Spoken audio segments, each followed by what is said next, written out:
Okay, hello. This is New Order, True Faith. I've done Blue Monday by New Order. Like I said, I'm a Joy Division fan, so I know like that's where the band came from and all that kind of stuff. And rest in peace to Ian Curtis. And so yeah, we're gonna get into this today. I've never gone through New Order before, so this is all new to me. I saw this song was quite popular, and somebody wanted me to do another New Order song. So here we are. Let's just go. And okay. What am I doing? I don't know. Here we go.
Okay, so True Faith from New Order.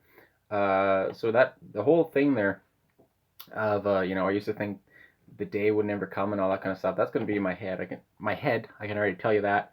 Uh, I really liked his voice. I'll say.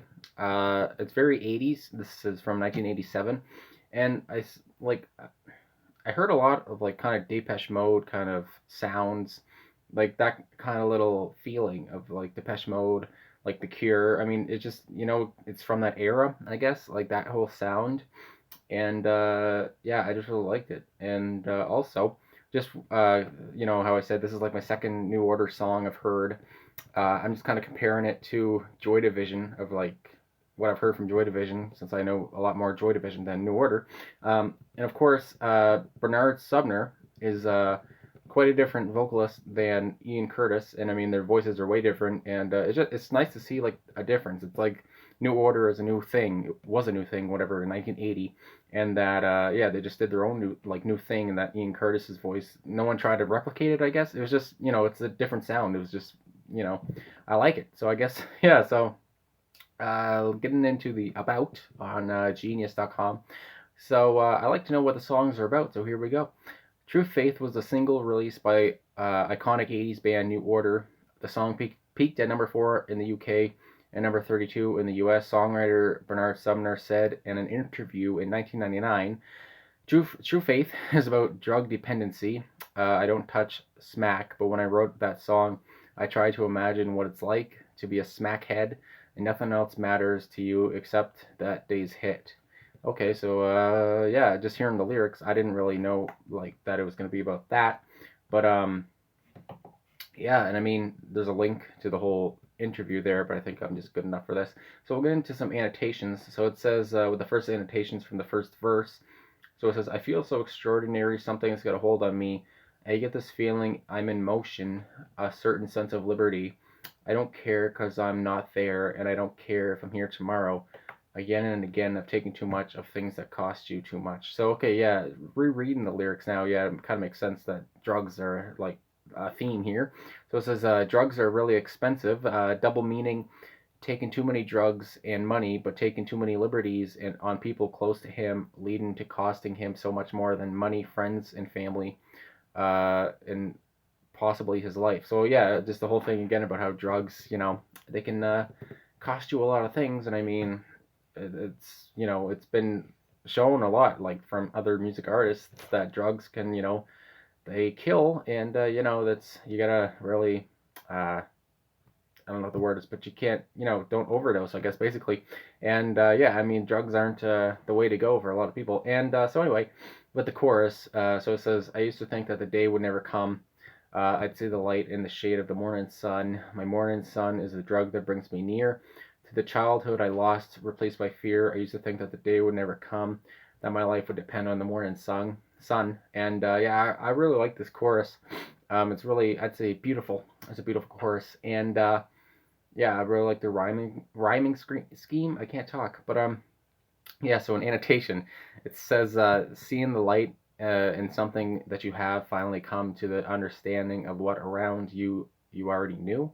So it says the morning sun is inferred as a drug that gives hope, warmth, peace, and happiness.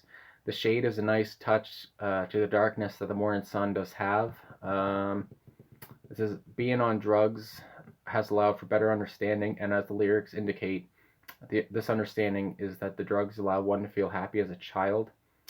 And then somebody says, "Isn't it?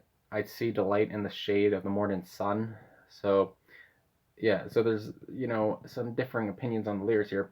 So yeah, I mean either way, this says, "I'd see the light in the shade of the morning sun." Somebody says, "I'd see delight in the shade of the morning sun." So I mean, I don't really know. I'm just here reading some things, but I mean, if there's New Order fans, I'm sure they know. So I mean, yeah. And going into the second verse, it says with the annotation, now that we've grown up together, they're afraid of what they see. So it says many people who have a friend or family member's life taken over by drug addiction often describe that they are no longer who they used to be. So I mean, that's a given, pretty much. I mean, I'm sure a lot of people have experienced that in their lives if they have someone who's had a drug addiction. I mean, they're not the same person. I mean, goodness gracious. I can go on in my own life, but it sucks, but that's what happens. Drugs become more important, and then I mean, in the cases that I can think of from my own family member, I mean, the person who was a drug addict, they died, and I mean, at the end of it, it's not a surprise, I guess. I mean, it sucks, but it's not a surprise, and it's still sad. But I mean, that's what they chose, and that's how it goes. I mean, and there's like in the '80s here. I mean, even with well, I guess Ian Curtis, he didn't kill. Well, yeah, he did kill himself, but I mean, he didn't die of drugs or whatever. So I mean, that's a different story, I guess. But with a lot of stars, I mean, even in the '80s, you had Nikki Sixx from Motley Crue. He almost died a couple of times. I mean, drugs are everywhere, and they still are everywhere. Look at rap today. People are still dying out there, like Juice WRLD and Lil Peep and all that kind of stuff. So I mean, it's still out there, and addiction's hard, and it's hard to kick and all that kind of stuff. But we are all here right now. So anyway, I guess that's it. Thanks for watching. Thanks for liking and subscribing and commenting, and for giving me your requests. That's always appreciated, and I like it a lot. And I guess I'll see you guys again soon. And take care of yourselves and all that kind of stuff, especially in this pandemic. And I'll see you guys again soon.